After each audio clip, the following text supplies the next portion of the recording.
Aliens in the Mind.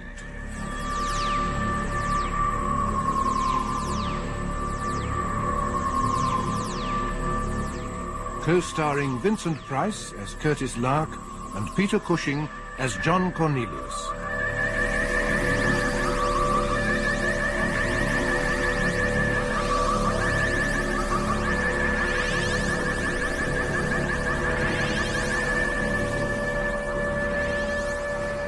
Convinced that the apparently simple-minded Flora Curie must be the key to the mysterious genetic mutation affecting the inhabitants of Luig, Lark and Cornelius persuade her to leave the island and come with them to London.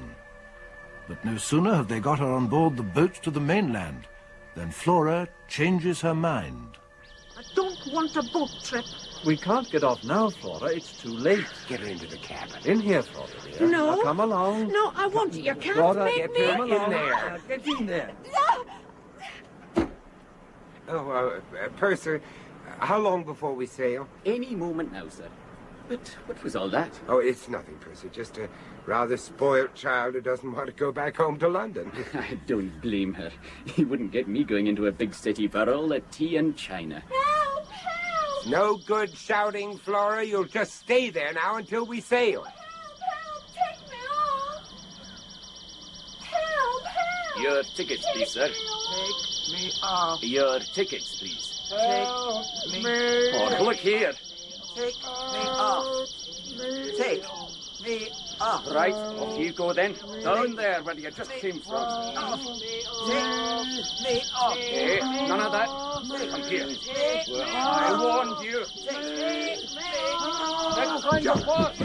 John, let me in. Let me in. Oh, for goodness sakes, John, do something. She must be calling every mutant on the island. There'll be a riot if we don't get her under control. The only way to do that is to knock her out. Yeah, exactly. Any suggestions? Mm-hmm. Just these two. Pop them in her wine glass and make her drink it. That should do the trick. I hope you know what you're doing. Trust me, John. Anyway, I can't stay here chatting with you. I've got an invasion to repel. Now, don't forget to lock the door after me. All right, all right. Okay, none of that. Come here. Take me off. Take me off. It's locked, Purser. Take me off. Oh, my God. Now, you stop kicking that door down. Off. John, for Pete's sake, switch her off, will you? Oh, no, you don't. Oh, no. Come. No, you don't. Come on. Off. No. What are you doing? Oh, I beg your pardon. I'm awfully sorry, sir. That's quite all right, Percy. What happened? Well, I thought you were going to fall, so I just grabbed you. Thank you. Thank you very much, sir. You feeling all right now? Yes. Yes, thank you, sir. I wonder what came over me. Anyway, if you'll excuse me, sir, we'll be sailing almost immediately. I must attend to my duties. John! Open up, John. It's me, Curtis. Come in. What have you been doing? Oh, I've been swapping bedtime stories with the purser. Quite apart from the little army of mutants down on the dock, our friendly neighborhood purser decided to join in the fun and kick the door down. Great Scott, the purser? How did you stop him? Well, I interposed my body between him and the cabin door. Clever, eh? And he kicked me on the ankle, damn him. Mind you, he wasn't really himself at the time, but when he came to his senses, he apologized and went about his duties like a good little purser. Extraordinary. The purser's an unexpected complication, isn't he? Yes, he was a real shaker. I just wasn't prepared for a mutant here on the boat. But it's a normal enough job for an islander, plying back and forth to the mainland. Yeah, but I wonder how many mutants have used the boat to get off the island altogether, and whether they went of their own free will or under orders.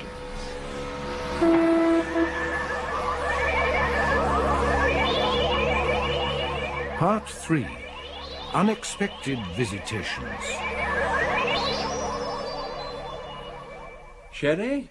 No, prefer Scotch. Say when. Boop.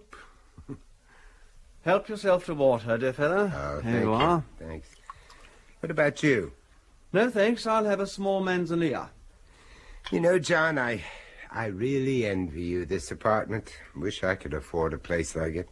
I wish I could afford 3 wives. Oh, but you don't envy me, my 3 wives. Oh, no. Not all 3 of them. Whereas I do envy you your apartment. Well, these were my consulting rooms originally. Yeah, I noticed all the equipment. Most of it's pretty out of date these days.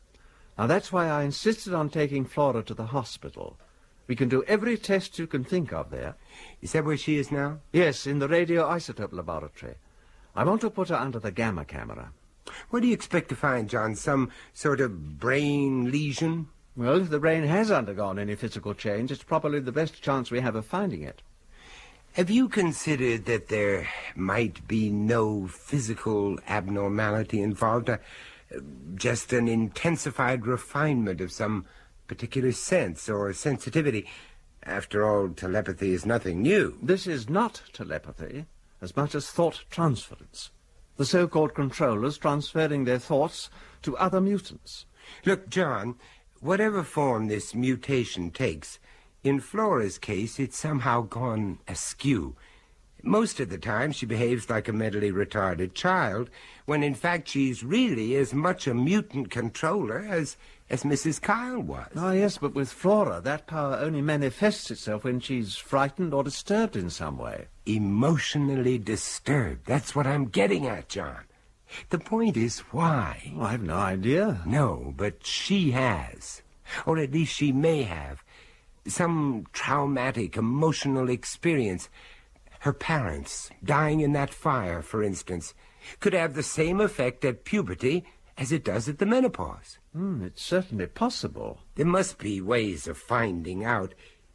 It could be the key to the whole case. Yes, it could. Hey, you know, I know just the man. Kalman Baramek, a Persian. Why do all your friends have to live on the other side of the world, Curtis? You'll be glad to know that this one doesn't. He lives on the other side of Regent's Park.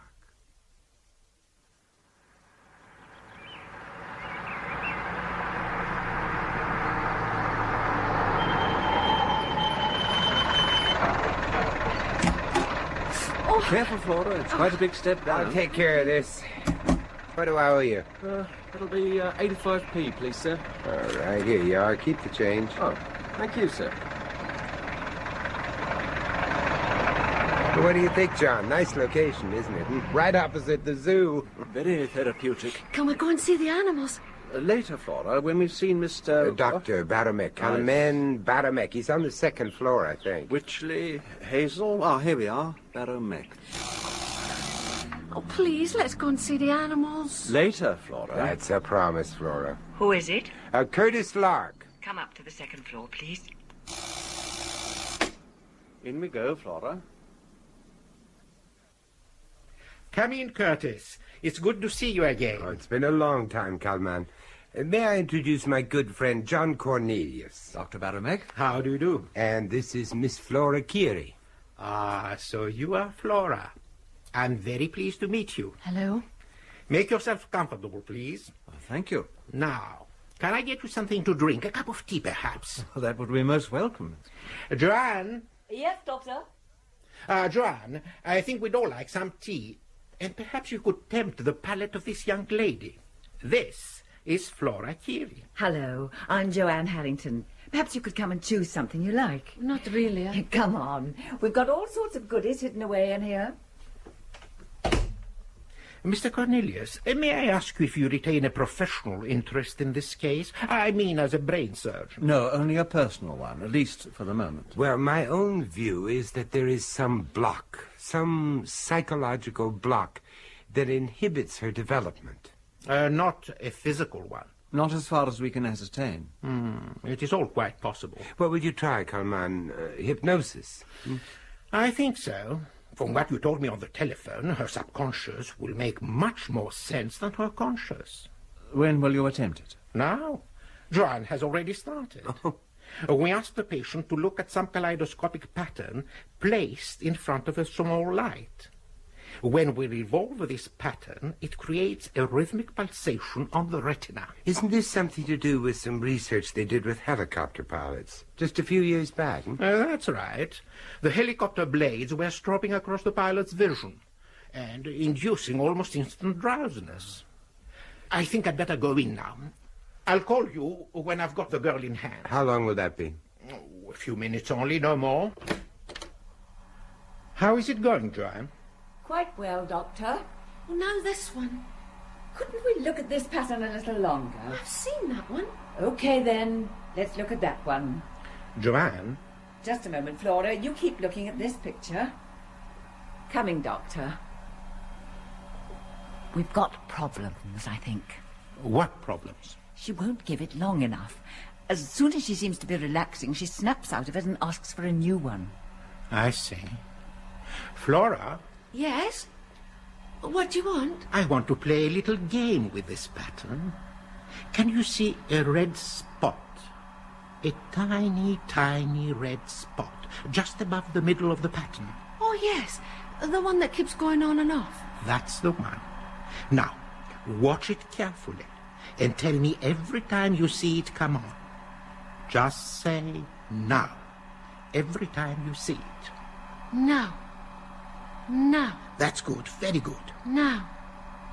Now. Excellent, Flora. Now. Now. Now.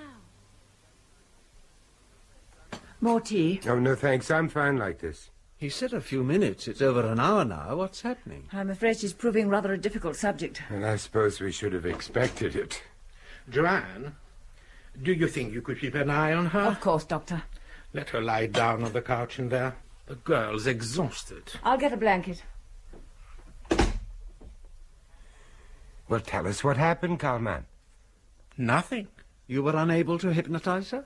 Let us say, rather, that she successfully resisted all my efforts. Curtis, when you briefed me about this case, you told me that she had shown signs of extraordinary mental power. Yes, that's right. By extraordinary, did you mean extrasensory? Well, that's what we suspect. We have indications, but no proof. No positive proof. Nothing we could submit as scientific evidence. Unless you've discovered something, Kalman. Yes, I felt something. It was as though she had some sort of antennae. The energy, the mental energy she was generating was quite extraordinary. What do you do now? We have to find ways of reducing her resistance. You mean drugs, of course, huh? A diazepam should suffice. It will bring her to that drowsy, twilight zone between waking and sleeping. It's very much like a hypnotic trance, anyway. When do you propose to use the diazepam? That depends on whether you want me to, Mr. Cornelius. Why? It's not dangerous, is it? No, of course not. But the girl doesn't want me to continue. Subconsciously, her resistance is almost fanatical. Well, it's in her own interest to continue, Kalman. No, Curtis. It's in our interests. It may be in hers, if we're lucky. Well, either way, we have to go on. Right, John? I suppose so. Then I suggest that you should both return in about an hour or so. I think we should let Flora rest that long. Well, looks like we've got an hour to kill. So what will you do? I think we should go and see... Who? The monkeys at the zoo. Now, whatever for? Well, why not? I always find them very Therapeutic. Precisely. Okay, let's go to the zoo.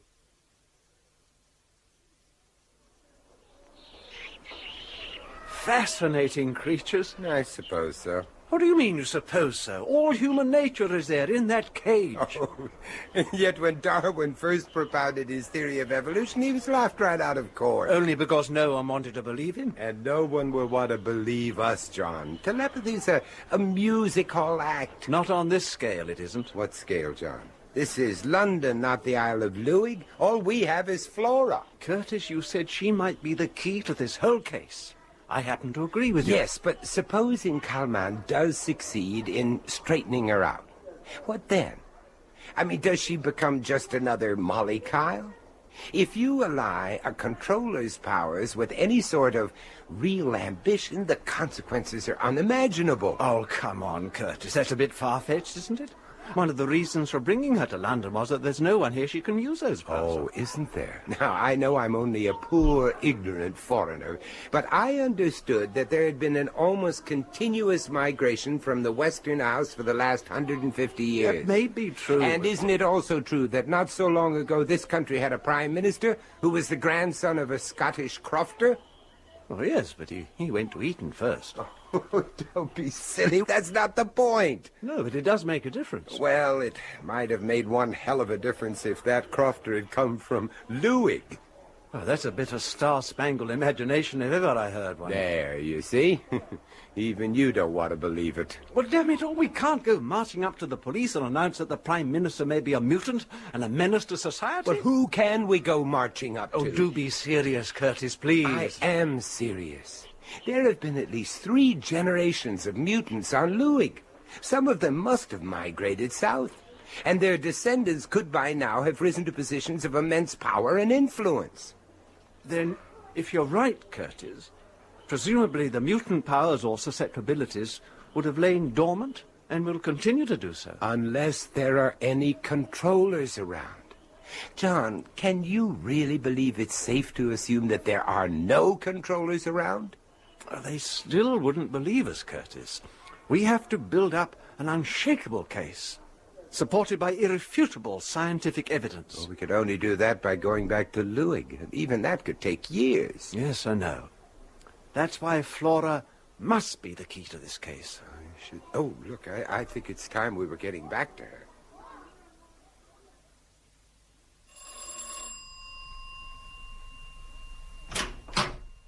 Oh, Professor Locke, Mr. Cornelius, thank God you've come. Why, what's happened? It's Dr. Baramek. Where is he? In here. Come on. Are you all right? More or less. A little sore between the ears, perhaps. Thought he'd killed him. You thought what? That man, that maniac. Right, nurse, now come over here and sit down and relax a minute. And then tell us what happened from the start. Now take it slowly and try not to leave anything out. Well, it was not more than 10 minutes ago. I just looked at Flora. She was restless, very restless. I was telling Dr. Baramek when there was a ring at the door, not the street door, the door of this apartment. Am I expecting someone, Joanne? Well, you've no appointment. I wonder who let them in from the street. Perhaps it's the caretaker. I'll go and see. All right, I'm coming. Can I help? Hey, where do you think you're going? Come back. Doctor, look, you just can't go barging in.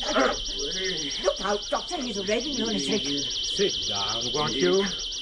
I'd rather you sat down and told me about it. Doctor. I think it's all right. Thank you, Joanne. You can't go in there. No. Stop. You can't Look stop. out, Doctor, I he's tell you. You killed him, you lunatic. You killed him.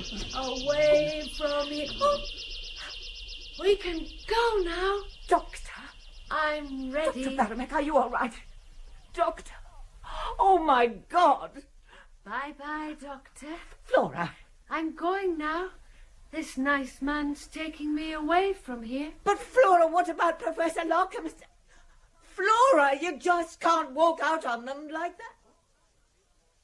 But she did walk out, just like that. Yes. Without coercion? They went out hand in hand like a couple of young lovers. How old was this man? Mid-40s, I suppose, you know, greying at the temple. Quite distinguished looking, really. And a very distinguished walking cane. Ebony, by the feel of it. Oh, poor Carman. I am sorry about that. I'm sorry about the girl.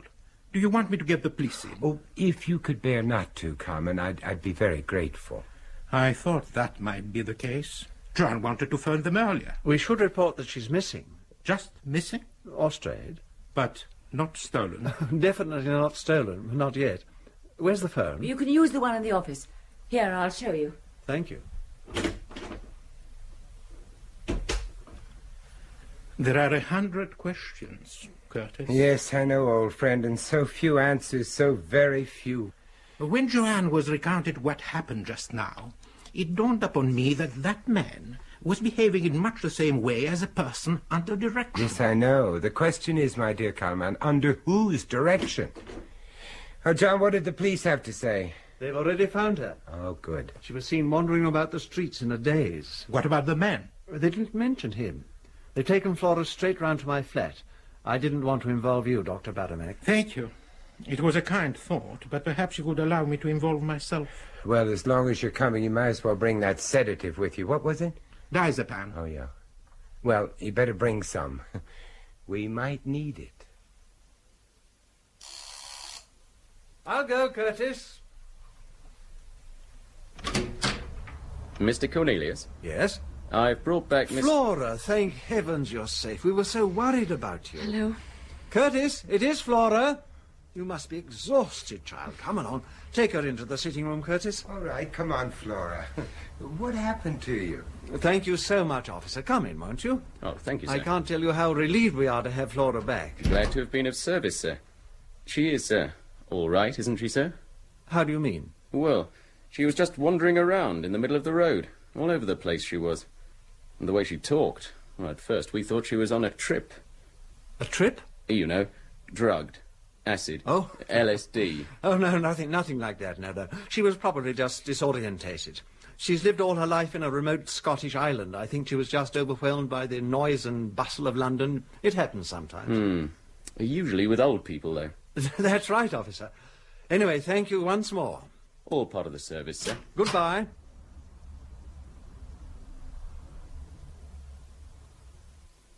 But I still don't understand, John, why Kalman didn't want to give the injection himself. He thought it was better for me to do it. She doesn't trust him, you see. Oh, I see, yes. Well, she seems to be fully under now. Do you think it's safe to call him in? Yes, if you'll be so kind, Curtis, then we can make a start. All right.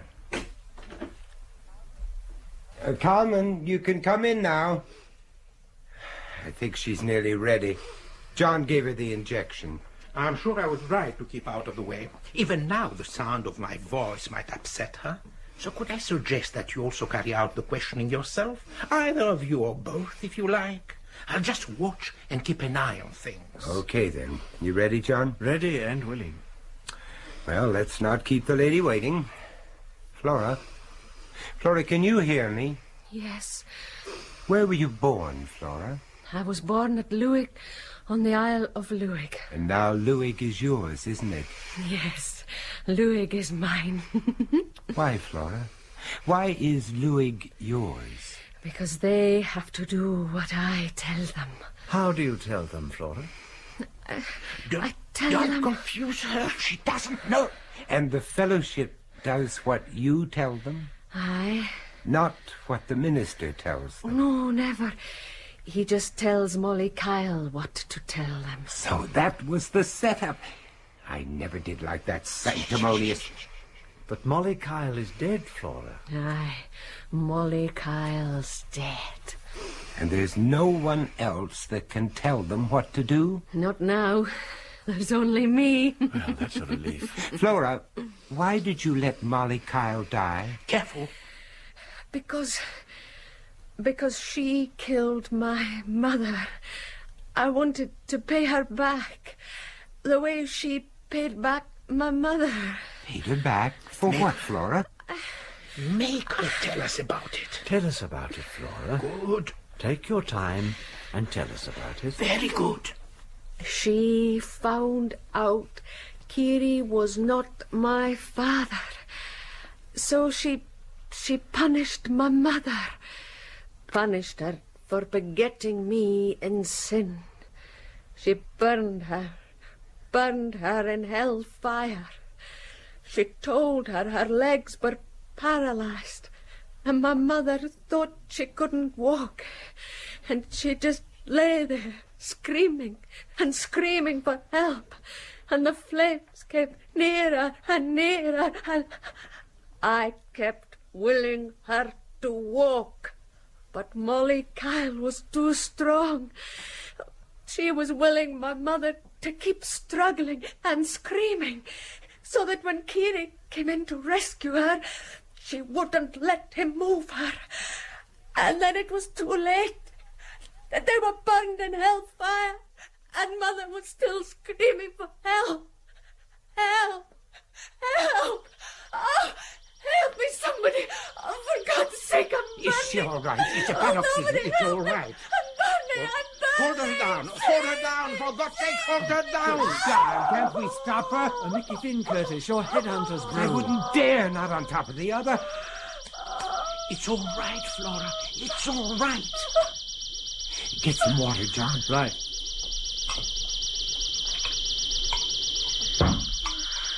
There you are. What's that? What's going on? Sounds like somebody's breaking down your door. I'd better go and find out.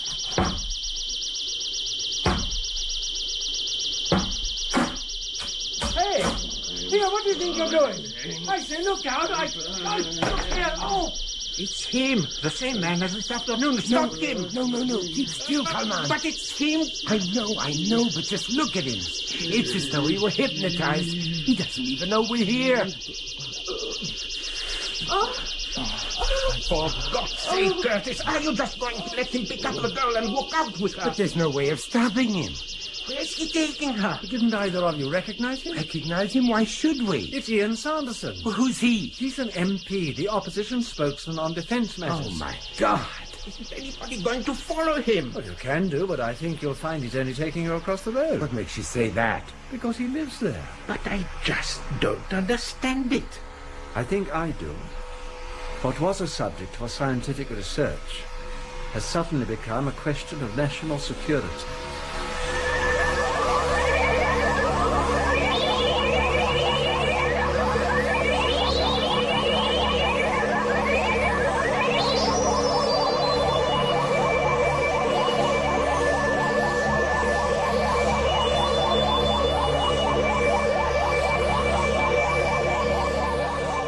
That was part 3 of Aliens in the Mind, co-starring Vincent Price as Curtis Nark and Peter Cushing as John Cornelius, with Sandra Clark as Flora Curie, Steve Kleitus, Kalman Baramek, Joan Matheson, Joanne, and Andrew Sear as the police constable. Aliens in the Mind was written by René Basilico from an idea by Robert Holmes. Production by John Dias.